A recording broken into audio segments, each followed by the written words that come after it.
बिस्मिल्लाहिर्रहमानिर्रहीम। Students, last time हम बात कर रहे थे पिछले लेक्चर के अंदर कि जब नॉर्मा को ज़मीन दोज़ हादसे के बारे में बताया जाता है, उस एक्सीडेंट के बारे में बताया जाता है जो कि उसके हस्बैंड का एक रेलवे स्टेशन पे उसे धक्का लगता है और वो गिरता है और उसकी डेथ हो जाती है। No she could not seem to breathe. वो खबर सुनने के बाद ऐसे लगता है कि जैसे नॉर्मा को सांस ही नहीं आ रही, उसका सांस ही रुक गया है।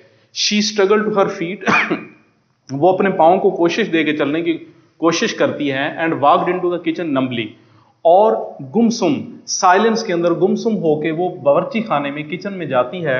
Something cold pressed at her skull. अचानक से ऐसे लगता है कि किसी ठंडी सी चीज ने स्कल खोपड़ी, सर की खोपड़ी, कि किसी ठंडी सी चीज ने उसके सर की खोपड़ी को प्रेस कर दिया है, दबा दिया है।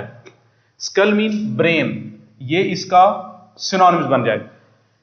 As she remove the button unit from the waste basket, जब वो बावर्ची खाने में गई और उसने उस रद्दी की टोकरी में जिसमें सारा उसने वेस्ट समझ के डाला था, वो सारा जब वहां से हटाया तो एक सर्द किस्म की चीज ने, ठंडी किस्म की चीज ने उसके ब्रेन को, दिमाग को प्रेस कर दिया, दबा दिया, प्रेशर, दबाव डाल दिया। यानी वो परेशानी किसी हालत में, नीम, दूसरे लफ्जों में हम ये कह सकते हैं कि नीम बेहोशी किसी हालत में चली गई।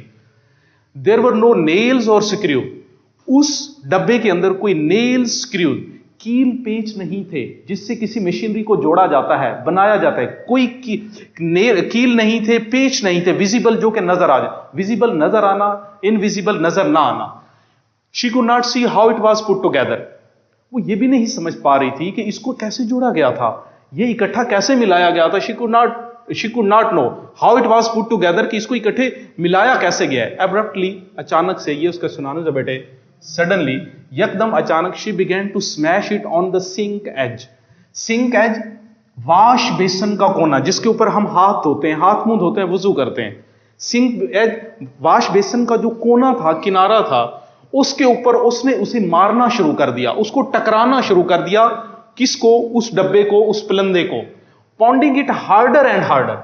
पॉन्डिंग, वो उसे टकराती रही, मारती रही, हार्डर एंड हार्डर, जोर जोर से, यानी उसे उठा के वाश बेसन के ऊपर जोर जोर से टकराती रही, मारती रही, अनटिल, यहां तक के द वुड स्प्लिट, यहां तक के वो जो लकड़ी का पलंदा था सॉरी, यहां तक के जो लकड़ी का पलंदा था वो टूट गया। स्प्लिट, इसका सुना था बेटे ब्रेक, टूट जाना, टुकड़े हो जाना, यहां तक के वो टूट गया। She pulled the sides apart, pull, खींचना, साइड्स, उसके कोने, किनारे। उसने उस डब्बे के हिस्सों को पकड़ के अलग अलग खींचा। कटिंग हर फिंगर्स विदाउट नोटिसिंग, इस बात की परवाह किए बगैर कि उसकी उंगलियां कट गई हैं। वो उस डब्बे के हिस्सों को पकड़ के खींचती रही, चीरती रही, यहां तक कि उसे यह भी पता ना चला कि उसकी उंगलियां जख्मी हो गई हैं, कट चुकी हैं। उसको इस बात की परवाह भी ना हुई। There were no transistors in the box, वो जो डब्बा था, वो जो पलंदा था जिसका उसने बटन दबाया था, उस डब्बे के अंदर कोई ट्रांजिस्टर, करंट मुंतकिल करने वाला जो आला होता है किसी भी मशीनरी के अंदर, गैजेट के अंदर, उसमें कोई ट्रांजिस्टर नहीं था। नो वायर्स, उसके अंदर कोई तारें भी नहीं थी, किसी किस्म की कोई वायरिंग नहीं की हुई थी, किसी किस्म के उसके अंदर तारों का कुछ नहीं था। नो ट्यूब्स, उसके अंदर किसी किस्म की कोई नलकियां नहीं थी, ट्यूब्स नहीं थी, नलकियां नहीं थी। दोबारा से इसका सुने, उस डब्बे के अंदर कोई ट्रांजिस्टर, कोई तारें और कोई नलकियां उसके अंदर मौजूद नहीं थी। द बॉक्स वॉज एम्प्टी, वो जो डब्बा था वो बिल्कुल खाली था, एम्प्टी था। She willed with the gas as the telephone rang. Will, इसका सुनान सा बेटे, टर्न राउंड, यकदम से मुड़ना, अचानक से बिखर के मुड़ना। गैस्प आउट ऑफ ब्रेथ, कि जैसे सांस भी ना आ रही हो। यकदम से वो अचानक से मुड़ी जब टेलीफोन की घंटी दोबारा बजी। Stumbling into the living room, stumbling का सुनान सा बेटे, स्टैगर, लड़खड़ा जाना, लड़खड़ाते हुए, जैसे कोई आदमी की चोट लग जाती है तो बंदा लंगड़ा के चलता है, लड़खड़ा जाना, लंगड़ाते हुए वो दीवान खाने की तरफ गई। She picked up the receiver, और जाके उसने दोबारा से टेलीफोन उठाया। एक मरतबा पहले जो कि अस्पताल से टेलीफोन आया था, और अब दोबारा टेलीफोन की कॉल आई। इसको नहीं पता कहां से कॉल आई है, कौन कर रहा है, और पहले जिस आदमी ने कॉल की थी उसने बताया नहीं था कि मैं कौन बात कर रहा हूं, जस्ट उसने हादसे के बारे में बताया और टेलीफोन का रिसीवर रख दिया। अब जब ये गई, she picked up the receiver, इसने इस बार जो जाके टेलीफोन का रिसीवर उठाया तो मिसेस लिविस, आगे से एक आदमी ने पूछा, मिसेस लिविस, क्या आप मिसेस लिविस हैं? क्वेश्चन मार्क लगा हुआ है, मतलब उसने उससे क्वेश्चन क्या पूछा? मिस्टर स्टीवर्ड आस्क, अब की बारी बेटे, ये वो मिस्टर स्टीवर्ट था जो चैप्टर के शुरू में पहले लेक्चर के अंदर बेटा आपको बताया गया था, वो जो एक प्रपोजल पेशकश लेके आता है, इनको दे के जाता है, वो इनको अब वो आदमी बात कर रहा था जिसने कहा था ये बटन दबाओगे तो एक आदमी की डेथ होगी और $25,000 मिलेंगे, 50,000 डॉलर मिलेंगे आपको। अब मिस्टर स्टीवर्ट बात कर रहा था, उसने कहा जी क्या आप मिसेस लिविस बात कर रही हैं? It was not her voice shrieking so, shriek scream, चीखना चिल्लाना, ये चीखती चिल्लाती हुई आवाज थी उसकी, इट कुड नॉट बी, और ये ना ही हो सकती थी। यानी कि वो इतनी चीख चिल्ला रही थी, उसको अपनी आवाज अपनी नहीं लग रही थी, इतना वो शोर कर रही थी, इतना वो वावैला कर रही थी कि उसको अपनी आवाज अपनी नहीं लग रही थी। You said I would not know the one that died.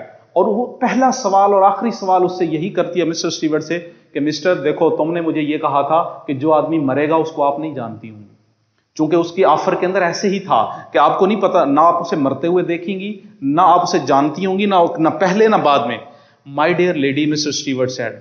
उसके सवाल के बाद मिस्टर स्टीवर्ट ने उसे जवाब दिया कि मोहतरमा, आप मुझे एक बात बताएं, do you really think you new your husband? क्या वाकई आप अपने हस्बैंड को जानती हैं? यहां पे बेटा चैप्टर क्लोज हो गया, आपका बटन मुकम्मल हो गया। आखिरी सवाल जो थोड़ा सा, जिसके ऊपर थोड़ी सी आधे मिनट की बहस होगी, वो ये बेटा, आपके जहन में ये बात आई होगी कि क्या एक बीवी अपने हस्बैंड को नहीं जानती?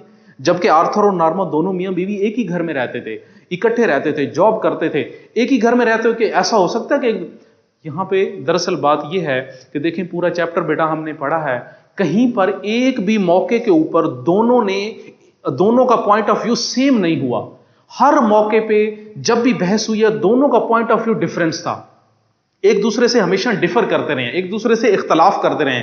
शुरू से लेकर एंड तक आर्थर ये कहता रहा है कि देखें अगर हम ऐसा करेंगे तो ये गैर इखलाकी है, इट्स इमोरल, ये मर्डर है, ये कत्ल है।